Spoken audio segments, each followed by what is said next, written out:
From performing the biggest stunt in cinema history to getting too old to make it through his own stunts, here's why Tom Cruise's Mission Impossible stunts could be fatal. The Hollywood superstar has wrapped filming on Mission Impossible: Dead Reckoning Part 1, and like always, he gave it his all. Sure, he's 60, but he's still performing his own stunts, and it's got his co-star Simon Pegg seriously worried. The Brit said Tom's either jumping off cliffs on a motorbike or hanging off trains. And it's all dangerous stuff. Sure, he's been doing it for a long time, but that doesn't make it any easier for his co-star, who are always worried that something might go wrong and that they might lose Tom. Simon admitted that they're all scared every time there's a big stunt, but Tom somehow pulls it off. In fact, when he made that jump off the cliff from his motorbike, he asked director Chris McQuarrie for another take. Mind you, this is the biggest stunt in cinema history. Meanwhile, McQuarrie said that Tom's thrill for adventure is infectious because with him, there are no limits, and everyone becomes way more adventurous. Guess he's got nothing to be scared of after doing this for 3 decades. What's amazing is that throughout all those years, Tom has stayed committed to his role, even if it put him in the hospital a couple of times.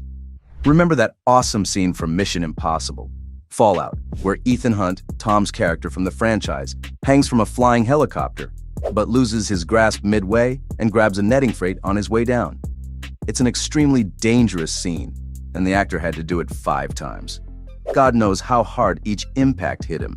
In fact, people who saw it happen in real life thought that the actor had offed himself, but thankfully the actor walked off without a scratch.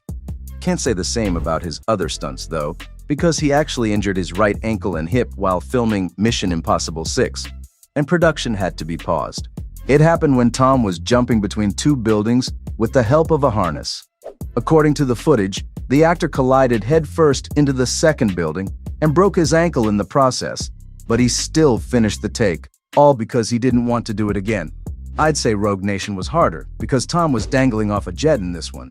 There was no stuntman or CGI, it was all Tom Cruise. God knows how he found the guts for this one, because a single stone that high in the air could have killed him. And what's crazier is that a small stone did hit him, and Cruise thought it broke his ribs. But lucky for him, the stone made contact with his vest and not really his body. Otherwise, it would have gone right through. Hopefully, Tom knew what the job asked for when he first signed up for the role. The first movie in the franchise was no walk in the park, because there's one scene where Ethan blows up an aquarium to make his escape. A dangerous stunt, because even after all the prep in the world, the stuntmen simply couldn't predict where each shard of glass would land. To make matters worse, Tom was being hit by millions of gallons of water. But luckily, he only walked away with a bruised ankle. And if you think that's bad, wait till you hear about what happened during another scene in Rogue Nation. The actor passed out several times while preparing for one underwater scene, where he not only had to hold his breath, but also carry out the mission. Tom had to train for 2 months to increase his lung capacity to the point he could pull off the scene. And even then, there was a very real risk that he could have passed out during the stunt from the lack of oxygen. Lucky for Tom, his stunt coordinator, Wade Eastwood, was right by his side, watching over him. Wade even pulled Cruise up to the surface a couple of times because he thought he was down there too long while filming. And when Tom got out, he asked Wade, "Why did you pull me out? I was acting." Guess there was nothing to worry about after all, which makes sense because Tom's been doing this for a good part of his career now. And you'd think he'll need a break after all these years, but no. His stunts for Mission Impossible 7 aren't any easier. That record-breaking motorcycle scene I mentioned earlier? Yeah, it involves a parachute as well, and has been turning all the heads in the film's promotional videos. The production had to spend months planning how to pull off this one-of-a-kind scene, and Tom trained for over a year to nail the stunt. I think a big reason why Tom's so into performing these impossible stunts is because he's been doing them since he was a kid. Yeah, the actor has been a stunt pro since childhood. When he was 4.5 years old, he had a doll with a parachute, and he'd throw it up in the air or off from a tree, and he wanted to do it himself. In fact, Tom took the sheets off his bed once, made a cape out of them, went to the roof, and jumped. He knew he messed up the moment he was in the air, but when he hit the ground face flat, his only thoughts were that this was interesting. I'm gonna be straight with you. All of this makes Tom look like a superhuman, but he's not one. he gets scared like everyone else. In fact, Tom felt scared shooting the very dangerous stunts for Mission Impossible 7. But he makes sure to confront his fears instead of running away. Of course, there's a lot of training that goes behind the scenes as well. Cruise admitted that it takes decades of ability and focus to do something like this, which is why he's competent and capable. But more importantly, Tom considers the pressure a privilege, which is why he's able to push through any scene. Of course, a lot of fans have asked why Tom insists on doing his stunts when other actors in the industry are more than comfortable handing the job to stunt doubles. It's not like anyone would take away his Golden Globe. Well, to anyone wondering, Tom does it to challenge himself across a wide range of cinema and styles to understand each one. He also likes testing himself, but more importantly, Cruise does it because he considers himself one of the audience members. He wants to impress people and hopes that his next movie will have the same effect. In fact, Tom thinks that Mission Impossible 7 will bring new fans to the franchise.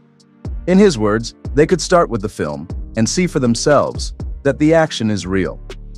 Tom himself thinks that the movie is a great piece of media, saying that it really shows what he thinks about cinema. Unfortunately, if you want to catch Tom in his element in the new movie, you'll have to wait till July 12, 2023. IMAX and Dolby Cinema will be hosting early access screenings from July 10, 2023, if you want to check that out. Ethan and his team will be taking on their most dangerous mission yet in the new movie, as they race against time to stop a dangerous weapon from falling into the wrong hands. The good news is that we'll be seeing some of our favorite faces on the big screen. Haley Atwell from Captain America, the First Avenger, will be taking on the character of Grace. And even better, Henry Czerny from the first movie will be coming back as Eugene Kittredge, the former director of the IMF. As for the villain, Ethan will be going up against a character played by Esai Morales. Details about him are under wraps at the moment, except for everyone who had the chance to catch the world premiere in Rome. Early reactions for the movie are in, and the fans love it. Most fans were wild in over Tom's performance in the film, especially the crazy stunts in the film. There's a car chase scene and a final train sequence that fans simply can't stop talking about. Now, as much as I appreciate Tom for giving us another banger, he needs to be careful. He's not the same young actor prancing around on set, and if keeps taking on dangerous stunts, he might just end up in the hospital or worse. So from getting too old to perform his own stunts to performing the biggest stunt in cinema history, that was why Tom Cruise's Mission Impossible stunts could be fatal.